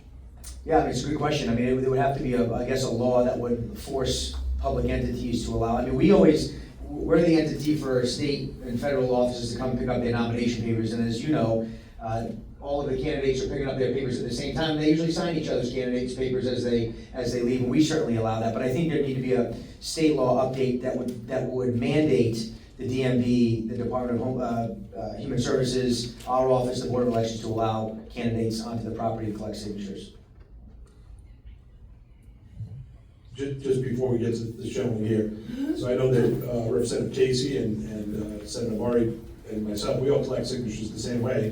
We use the voter list, and we knock on a door, and we have somebody sign the signature, and we're pretty sure that that person is a legitimate voter, and Representative Phillips, that's how it's done, and I did it on a large scale, and so did Steve, and that's the tried and true way to do it. That's what campaigns should do. I know it's difficult to do it when you're not an apparatus, but I collected my signature as Secretary of State in East Providence. I had 1,000 before I left East Providence that I knew were solid, despite what the party did. And it's footwork. Yeah. But this gentleman's been waiting patiently. So. Thank you for recognizing that.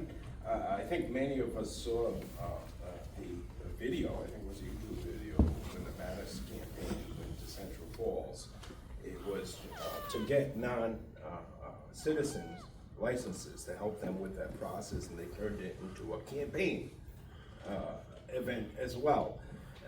Obviously, I think it was, what I saw was that they were trying to get the non-citizens to vote for Mattos, right? We were told by our General Assembly leaders that what you refer to as the driver's privilege, when it says driver's license right on it, that it wouldn't be identical. It is identical. It is. Right? And I think it's like putting the fox in charge of the chicken coop. We now have the DMV deciding, oh, do I put an N there or not?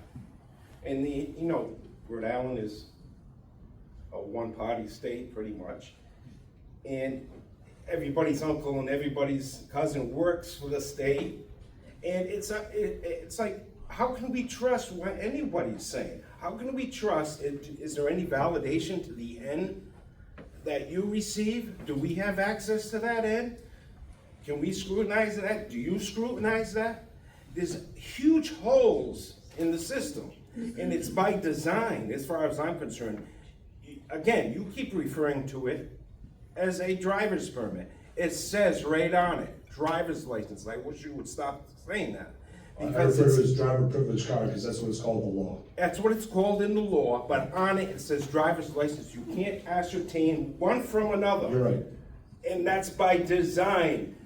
By design, they're making sure that if they need to, in this state, DMV officials are not election officials. The welfare office, they're not election officials.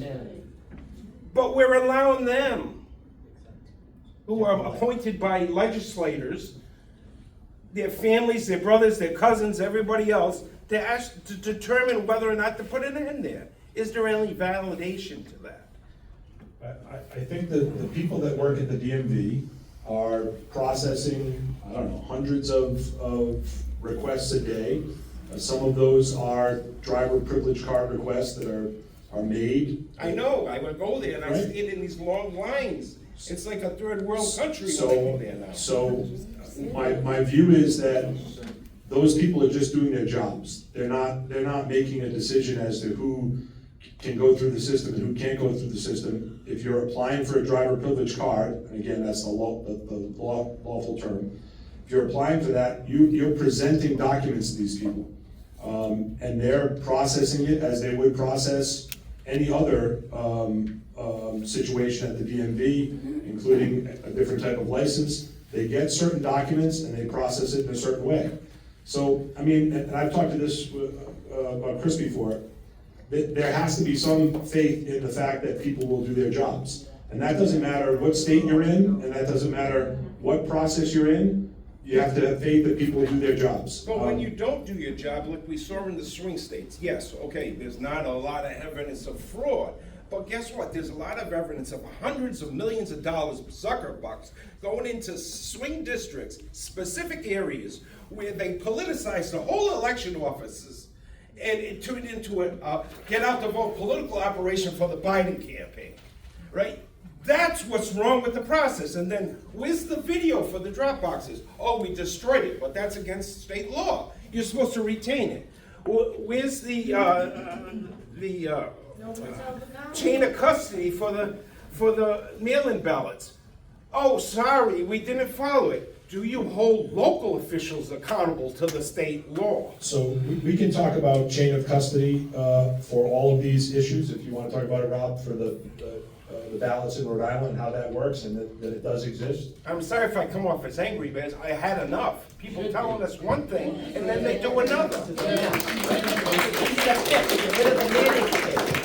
The bottom line. So for mail ballots, there is a chain of custody. So anyone that, if you send it back through the mail, first of all, you can track your ballot online. So our office allows you to log in and with your name, address, your name, your date of birth, and your zip code, and you can track the mail ballot through the entire process. The day we mailed it, the day that it was received by the Board of Elections, the day that they certified it, the day that it was counted. You can see all of that information right from our website. For those voters that drop their ballots into the drop box, every single day, the Board of Canvassers goes out with at least 2 people, and they mark down exactly how many ballots that were in the drop box. They mark the time, and then the Board of Elections sends couriers around the state to pick up those ballots, and all of that chain of custody paperwork is transferred from the cities and towns to the state Board of Elections. So all of that, and I don't know if you were referring to Rhode Island. I know you mentioned a couple of swing states. Right, but that's how. It's not a swing state, fortunately, right? Oh, no. Well, I guess what I'm saying is, I don't know if you were talking about the chain of custody, there's an issue in Rhode Island, but that's the chain of custody for mail ballots. And all of it, I think the most important. Nobody's holding the election officials, the DMV, the welfare office, nobody's holding any of them accountable if they do not follow the law. Well, so, after the fact, so, after the election. yeah, no, I'll disagree, because if we're talking about voter registration, the federal law requires voter registration at DMVs, the motor voter law, and other federal agencies. And the Board of Elections oversees that process. And every time, I think it's monthly, every Rhode Island agency has to provide a list of how many voter registrations there were, how many declinations there were. All of that information is tracked by the Board of Elections and by all of the state agencies. So all of that is tracked. I don't know if you have, I assume you have evidence that that's not the case. Otherwise, I assume you wouldn't have mentioned it. But if you do have evidence of any sort of issue, you got to let us know and we can look into it. But every part of the process. Not in Rhode Island. Well, I was talking about the 2020 in particular, but that can happen in Rhode Island. Well, I think it can. Well, but Zuckerbucks come into Cranston, for instance, and say, "Hey, we want to fund your whole operation, and we want to employ all these activists from the Democrat Party, and they're gonna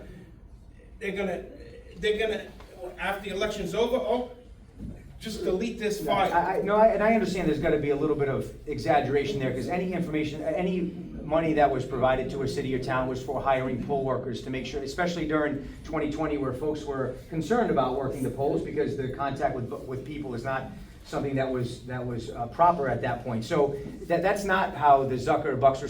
We're talking about Rhode Island, and again, you're mentioning swing states in Rhode Island, but the most important thing is that if you have evidence, if you have information that something is not right, you've got to bring it forward. I think, saying things, and Chris, I know what you're doing, and you gave us information, we looked into it, and we fixed it. You did it the right way. But there's more. There's a lot more. That I've been hearing that for years, and I just appreciate the continue. Right. So if you just give it to us, all of you. Okay. If there's information, so you, sir, if there's a chain of custody issue, if you've seen that something was not properly. The chain of custody was broken, you got to let us know, because there are a chain of custody for every part of the process. In Rhode Island. Correct. But and that's no control of what happens. That's correct. I mean, you're in front of the Secretary of State of Rhode Island. So I say there's no fraud when none of that follow through is done in some of these states. I don't know that to be true. I don't know that to be true. I know that the folks that have Kathy's job across the country have processes in place to make sure their elections are run smoothly as well. So you just have to get us the information if you see something that's not right. That's my only ask, is if you see something that's not right, let us know. because we want to fix it if it's not. I have a question regarding, and it was part of what Sarah shared, that the requirements to go through the process of getting what that validation license or whatever it's called, it's pretty common, I guess a registration at your local health club. Could you address that? Because supposedly it's not the most difficult way of getting Are you talking about a voter ID card or a driver's privilege card? the driver's card. Yeah, I mean, I could look up the L1 form and what's on there. I mean, I know it's a birth certificate, things that prove citizenship, there's a number of things, yeah. So, yeah, I can't speak to, yeah, I can pull it up after and show you the list of things. You need to provide multiple of them to Well, get. multiple would be one thing, but something that's not just as common as going down to the club and sign up, So you're talking about voter registration, not the driver privilege card? It's the driver privilege So driver card, because the privilege card, lineage there is is a list of, supposedly yeah, that, quite but the easy, driver yeah. privilege card, that doesn't have, that's not associated with the IDs that you're talking about. That's associated with, tax documentation, proof that the person is here and paying taxes here. That's the documentation, and no one else has to present that at the DMV. The only people that have to present those tax documents at DMV are people who are getting these driver privilege cards. That's how the DMV workers know Right. that they can't be processed in a voter registration system. Thank you. So, go ahead. Yeah, we have a question. Yeah, just a quick question. From the perspective of the local board of canvassers, they have somebody that appears at town hall, they have a driver's privilege card, they try to register to vote, they sign an affidavit. What does that look like? What's the process after that? I mean, do we have ways to, Yeah, and this way that? I mentioned that before, and I think the gentleman back there talked about, how can we trust that information is solid, and that's that the DMV sends us that information on all non-citizens. So we get information on people that don't register to vote too, right? So we get the information on people that choose not to vote, register to vote. So they've been offered that opportunity, they're whatever they're doing at the DMV with their license, they're presented the opportunity to register to vote, and they say, I don't wanna vote. We get sent that information as well. And that's how we know how many people are not registered, right? Part of the ERIC process that Rob was talking about is sending out cards to those people and saying, hey, you can register to vote. And then we get a list of non-citizens. And again, those non-citizens are not just driver privilege card folks. Those are all non-citizens. There's no differentiation in the DMV data between a legally documented non-citizen and an undocumented non-citizen. They're all presented the same way. None of them can vote. None of them can legally vote. We know that. And by the way, we know that across the country there have been people who are non-citizens that have cast a vote. Many of them have been prosecuted. We know that even in our office, someone may have tried to register, and that person have come to elections officials across the state after the fact and said, that's illegal, I can't do that. Please don't process that. And then we do our due diligence as best we can with the information we have to make sure that we're not denying somebody the right to vote who has become a citizen in the meantime, which can happen. It's rare, but it can happen. So that's the process that's in place now. We are continually working on that process, and we continue to work with the DMV to tighten that process up, to make sure that we're not letting things slip through, and to make sure that the process gets better and better. Again, this is a new process, right? Part of it's new, the driver privilege card process, but we're trying to do our best to make sure that we improve that process continually so that we have a good voter list. Now, we talk radio. I just want you to clarify, because now I'm hearing a couple of different things. I was listening to the Tara Granahan show, who had a DMV worker on, who went through the process, but also went through, stated this is, if you're, not a citizen, this is what you do, blah, blah, blah. But also stated that they weren't allowed to keep a database of those people at the DMV. That's what I'm telling you. That's exactly the same thing I'm saying. There's no differentiation between an undocumented person and a documented person who are non-citizens. That's what they're saying. So there's no list of driver privilege card people. There's a list of non-citizens. That's what the DMV person on How Town do Rainham you was get saying. that list then if they're not documenting a separate list? That's what. No, we're shared the non-citizens. Okay, so you're saying it's not There- citizen. It's not a separated list. It was a word thing. That's correct. So, Okay. so the person at the DMV said what I'm saying here today, just not as clearly, Okay. right? There's no differentiation between a non-citizen who's documented, and we have plenty of those in Rhode Island, right? People with work visas, student visas, et cetera. And then green card people, and then people who are driver privilege card people. They all show up as Ns. So when he says, or was it a he? I think it was the When gentleman. when he says, we are not allowed to keep a list of driver privilege card people, that's right, but they are allowed to keep a list of non-citizens. But aren't they one and the same? No, because driver privilege card, people are not here legally. Oh, they're not here legally? They're here legally. Okay, so they're not here legally, they're here in the state illegally? Is that correct? Yeah, that's what allows them to get a driver privilege card. Okay, so that's a sanctuary Yeah, state. Again, So that's we're not. okay with Chris, violating that's not federal law? That's not the subject. That's a broader topic, that's a It's a federal. jurisdictional issue, right? It Maybe is. you're gonna just educate yourself and vote the right way, because these people are just following the right way? The right If they're way. non-citizens, It's a are they circular working argument. on the site? Again, that's outside of the scope of this forum. But that's, I think that's I think I explained exactly what they were saying on the radio. Is that they're not keeping a list of only driver This- privilege cards. All right, just, sir, go ahead. The driver's license, you can get a star if you show the documentation, and that allows you to go through airports a Oh, lot that's easier. the. Why don't they the real put some ID. identification on a non-citizen Yeah, ID? That's the laws from the General Assembly passed, we're just abiding by the law. Yeah, that's a DMV issue. It's a good question, but we want to answer the election questions. Yes, ma'am. But yeah, you could. I'm gonna have the non-citizens that are here and they get driver privilege, this person mean by that.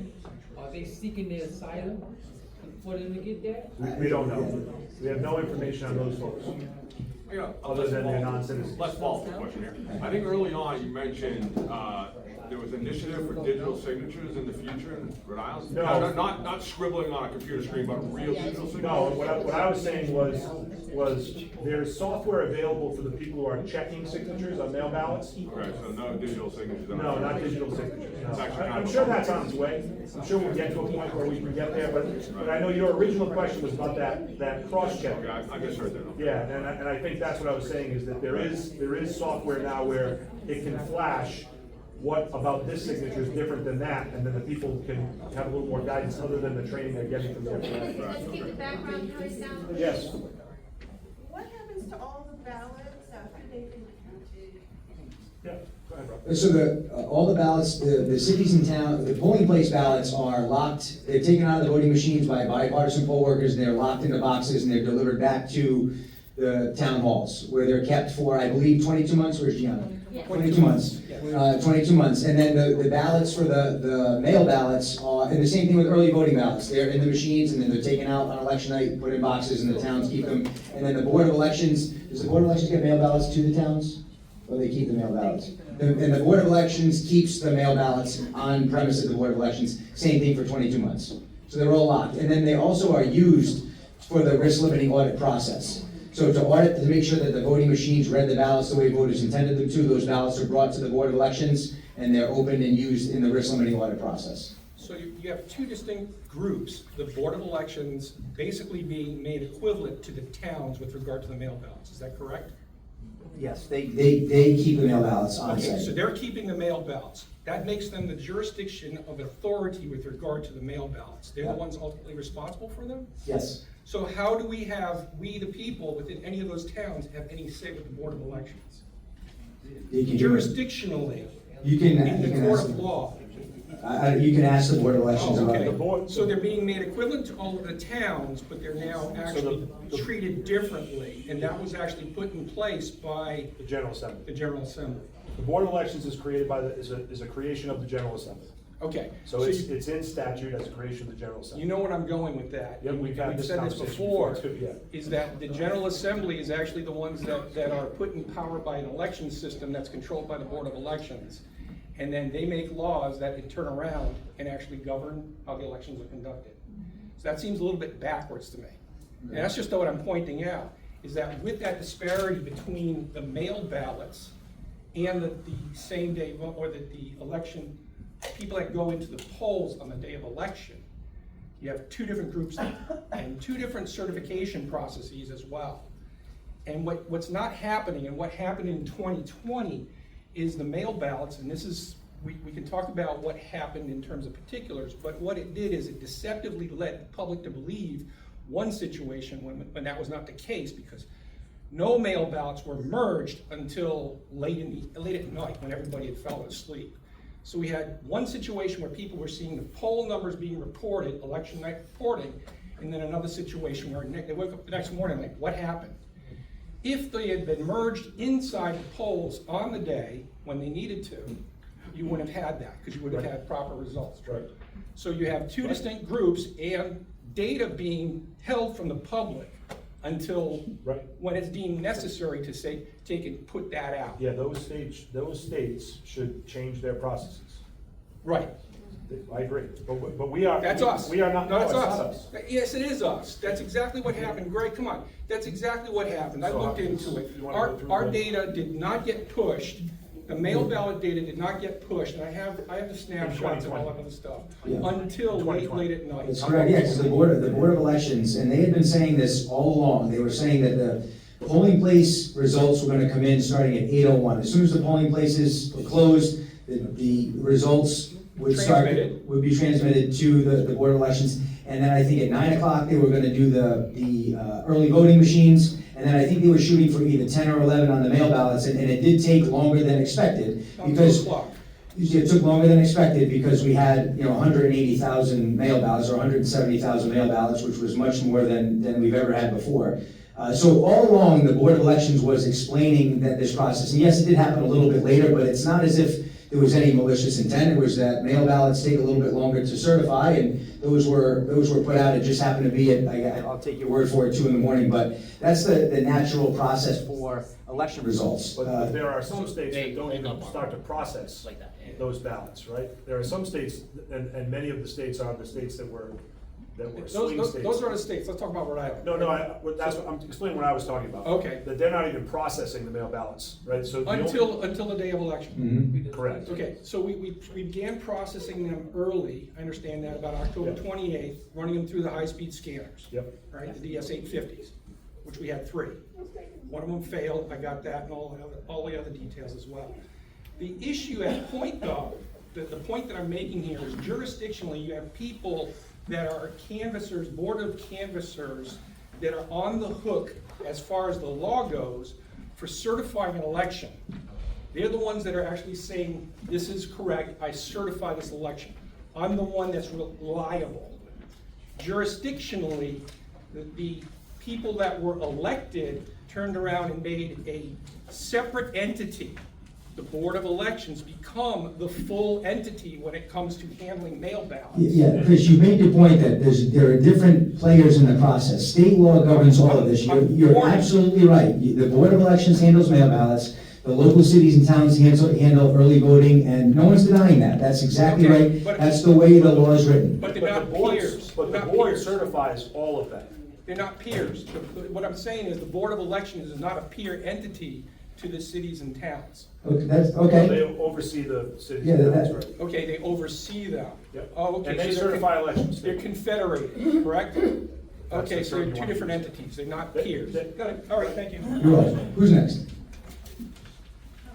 Representative. I have a question. Everybody's gonna love it.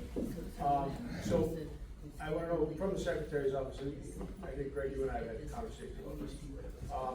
With regard to the primary process, is there any opinion or thought regarding disaffiliation and things of that nature? I think in past elections, once you vote in your general election, then you're all automatically affiliated depending on who you voted for.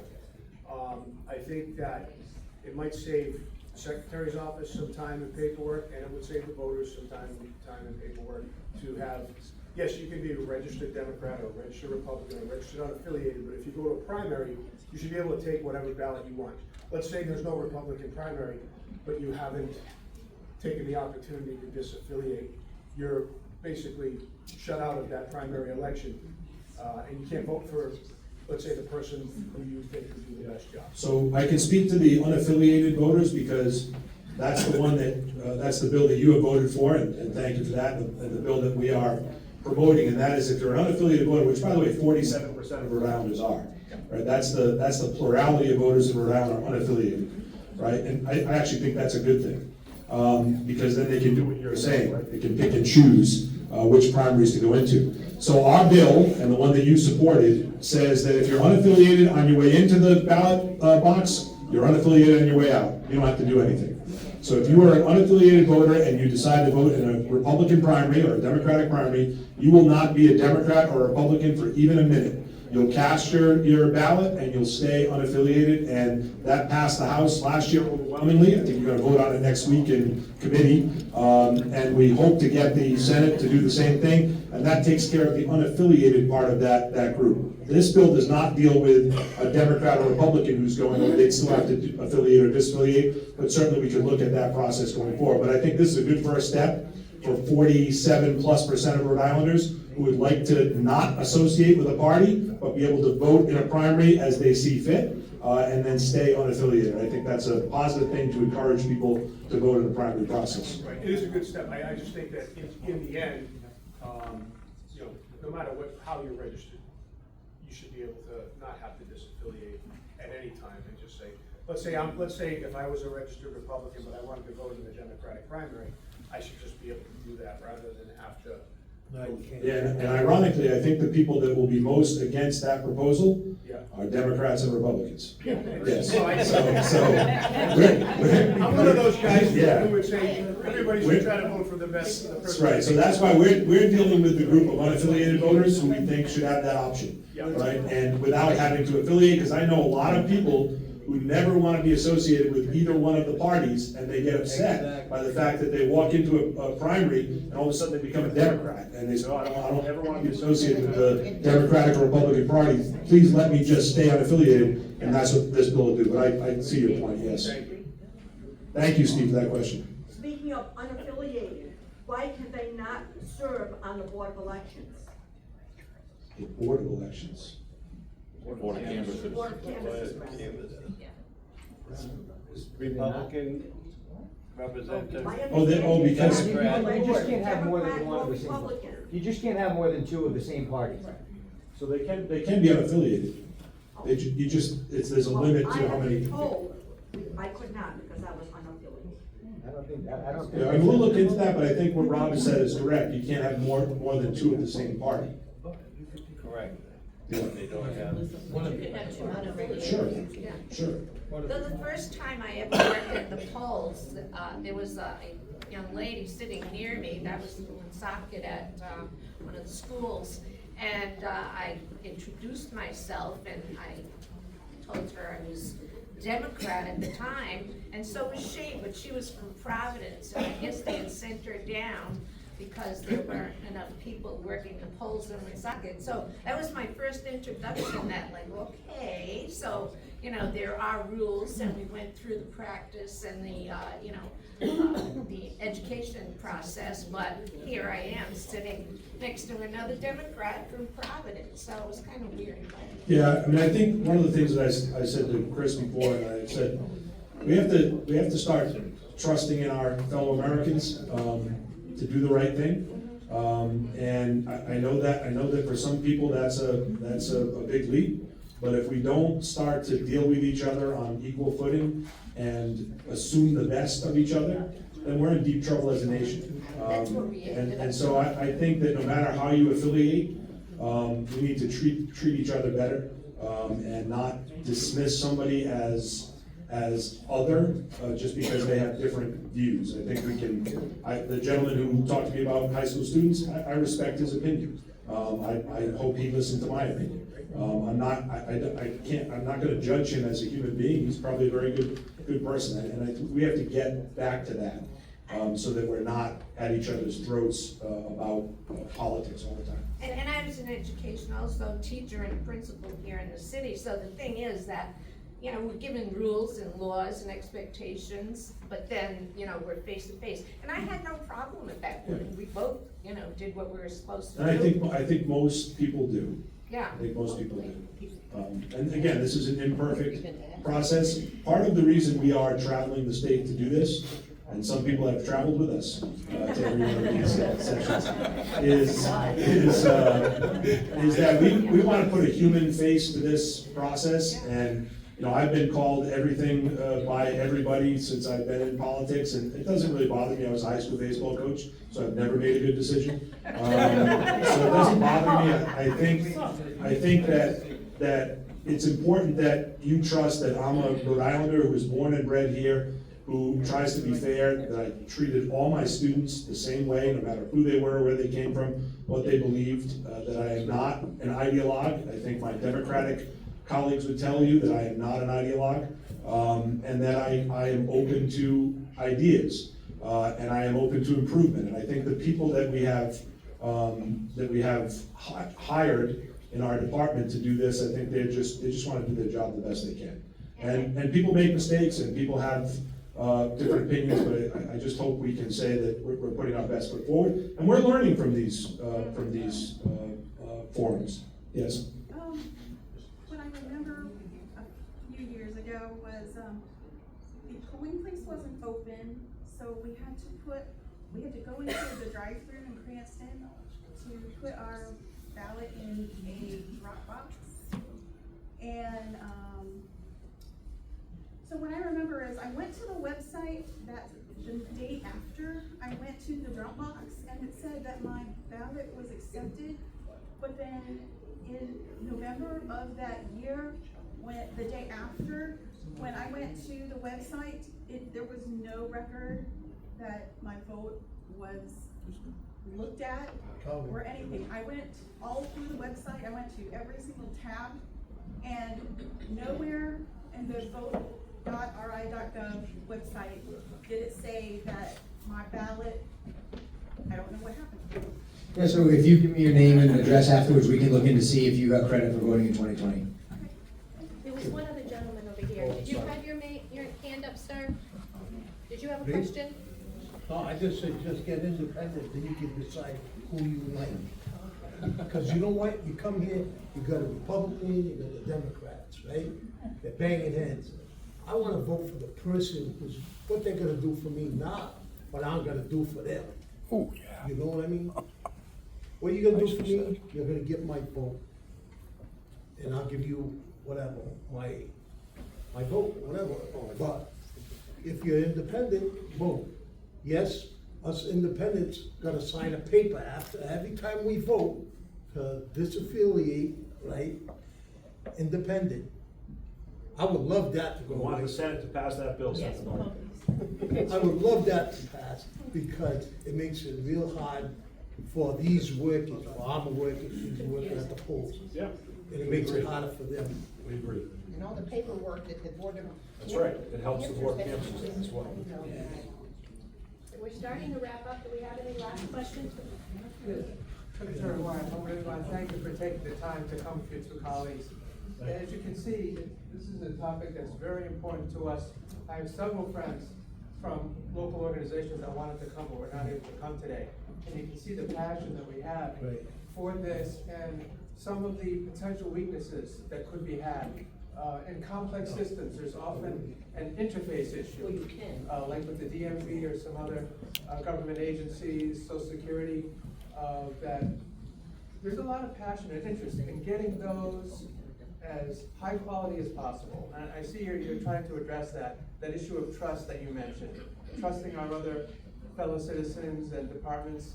But there could be opportunities. I want to give you encouragement when there's an opportunity to improve that interface, to get the highest quality information, citizenship, lack of citizenship, these kind of issues. Even E-Verify would be another topic. I don't think we have time to discuss the impact of E-Verify on voter rolls, quality. But something to keep in mind if you don't mind. And maybe finish with, if we, citizens find an irregularity like you mentioned, that we want to present to the board canvassers, what's the highest quality way that we can present that to your team? Like what means? You can get to our team directly. Yeah, email, phone. And Rob will talk to you after we're done here. Like a name or Yep, contact? he's gonna give you his direct contact, and he calls people at 9 o'clock at night if they call him at 8. So he will get back to you, Kathy will get back to you. You can come directly, yeah, you can come directly to us. Okay, can you give that right Yeah, now? and we agree, we want the processes to be as good as they can be. Yes, we see that. We And really we're appreciate it. working hard to try to improve where Thank they're you on. much. And- Oh, the card? I'll give it to you afterwards. Okay. I have to get to an Eagle Scout ceremony. Yes, that's